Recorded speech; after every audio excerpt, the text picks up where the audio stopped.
Release हो, transfer की चर्चा लगातार करते रहे, उस पर भी उम्मीद है कि जनवरी में कुछ सार्थक परिणाम आने चाहिए। लेकिन इन सब के बावजूद भी जिन मुद्दों पर चर्चा होनी चाहिए उन पर बात नहीं होती है, जिन मुद्दों पर चर्चा नहीं होनी चाहिए उन पर 24 घंटे मीडिया में चर्चा हो रही है। क्या शिक्षा, स्वास्थ्य, रोजगार, किसान, कामगार, मजदूर अब इस देश के अंग नहीं रहे? क्या ये वोट नहीं करते हैं? जबकि जो वोट पड़ता है उसमें सबसे बड़ा तबका यही होता है, मजदूर तबका, यही फोर्थ क्लास तबका होता है, यही वोट करके सरकार को चुनता है। सरकार की को बचाव करने में और सब कुछ ठीक है, शासन में सब कुछ ठीक है, जनता में सब कुछ ठीक है, देश में सब कुछ ठीक है, बड़ा अच्छा हो रहा है, कहीं कोई कमी नहीं है, इस तरह का एक माहौल बना रहे। उसके कारण क्या है, बड़ी बड़ी, जैसे कि अश्विनी जी कह रहे थे, बड़ी बड़ी विषमताएं जो है नजर में नहीं आ रही है। मुझे कहीं से इस दूरगामी नीति को लेकर कर रही है, मैं अभी तक नहीं समझ पाया हूं, और इसके दुष्परिणाम लेकिन मुझे दिखते हैं। तो शायद उसके कारण ही ये जो कॉन्ट्रैक्ट पे रखे गए हैं, जिनका हो गया सो हो गया, जिनका नियमितीकरण हो गया, लेकिन बाकी पे कोई बड़ा निर्णय लेने से शायद उत्तर प्रदेश सरकार झिझक रही है, एक वो कारण हो सकता है।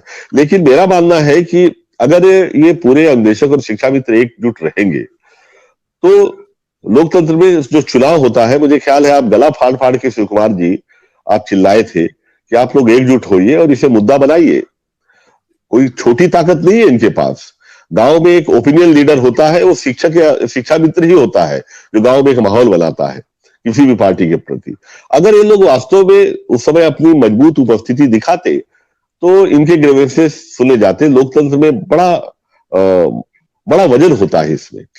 अब आगे वाले चुनाव के पहले देखिए, अगर जोगी जी इस पे निर्णय लेते हैं तो ठीक है, क्योंकि अच्छे दिन की जो बात कर रहे हैं, यहां तो कबीर का दोहा मुझे याद आता है कि आछे दिन पाछे गए, किया न गुरु का हेत, अब पछताए होत क्या, चिड़िया चुग गई खेत। तो उस पर तो सवाल खड़े करती अभिषेक वाजपेयी।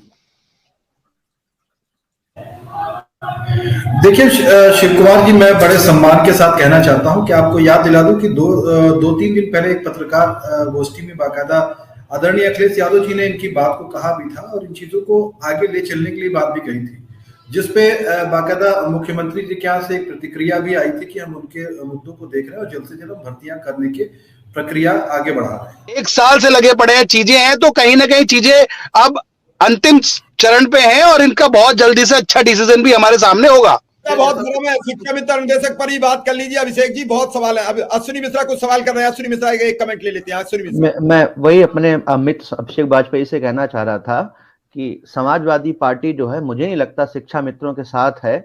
आप सिर्फ मंच ढूंढते हैं जहां पर आप अपना राजनीतिक बात कर सकें और भारतीय जनता पार्टी पर आरोप और प्रत्यारोप लगा सकें। अगर ये मुद्दा आपके लिए इतना सीरियस होता तो 5 साल आपकी भी सरकार रही है। जब समाजवादी पार्टी अगर सीरियस होती तो समाजवादी पार्टी इस मुद्दे का समाधान तभी कर चुकी होती है और आज हम लोग यहाँ इस मुद्दे पर डिबेट नहीं कर रहे होते। जब 5 साल आपकी सरकार थी तब आपने कोई एक्शन नहीं लिया। जब आपकी सरकार नहीं है तो आप बोल रहे हो कि हम करेंगे या हमारी तरीके से करो, तो ये सिर्फ एक राजनीतिक बात है। आप जो है भाजपा की कमियां गिना रहे, भाजपा वाले भी आपकी कमियां गिनाना शुरू कर देंगे तो ये बहस बहुत डिफरेंट डायरेक्शन में चली जाएगी।